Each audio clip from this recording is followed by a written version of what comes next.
thesis can be recommended for a second and final oral examination to be conducted within 60 days after the date of the first viva. Let's say some students, the thesis is very sound, very good, but during the viva, suddenly you lose your voice. Okay, never mind. We will call you again for a revival. You go home and rest first. Okay, and then come back within 60 days to have a revival. Okay, so that is possible. Alright, so that is a revival. And this one is the one that, of course, try to avoid, inshallah, the junction 44 angel. Resubmission of thesis. Okay, a thesis should be recommended for resubmission if first it does not meet the scope of the degree. You submit for educational psychology, but your thesis actually is education administration. Okay, and then not only the coverage but the research design also haywire. So you have to revamp everything back. The objectives of the research are not met, and when there are obvious flaws in the experimental design or methodology. Those who are doing quantitative, this is the one that I noticed, the pattern. You must make sure your instrument is reliable and valid. Because I noticed, I got comments from supervisors and examiners. When they attack on your instrument, if they believe that your instrument is not good enough, they stop reading chapter 4 and chapter 5. So they say, what's the point? After they have reading chapter 3, they realize that this instrument is not, maybe you're not only taking out pimples, you're taking out the fingers. So you're not really measuring what you're measuring. So we have cases where when the instruments are considered as not reliable and valid, they stop reading chapter 4 and chapter 5. No point.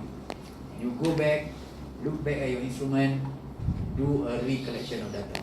So this is where some students got resubmission. But of course, if you got resubmission from our office, I will not demotivate the student. Actually, there's still light in the tunnel. So don't worry. You can come back stronger, like what? Rocky 3, Rocky Bilbao. Coming back, and then we have some cases, resubmission, but after the second viva, graduate. And sometimes it becomes more happening, because you have been knocked before, but this time you come stronger, kan? Graduate. But if possible, avoid. So make sure that you and your committee members are really sure that you are ready to submit your thesis. Okay, alright. So resubmission, that is one. The next one is also avoid junction 44 agent.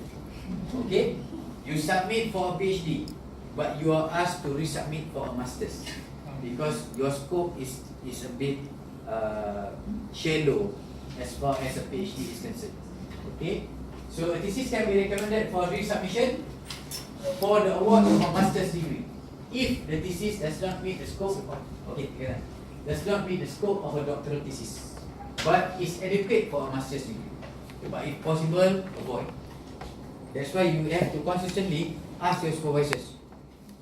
If you're doing a PhD, is this a PhD material? Is this a PhD scope? Consistently ask your supervisors. Okay, alright. And of course, this I think one in I would say one in a 500 good. 1 in a 500. Rejection of thesis, plagiarism. Normally plagiarism. Okay, when we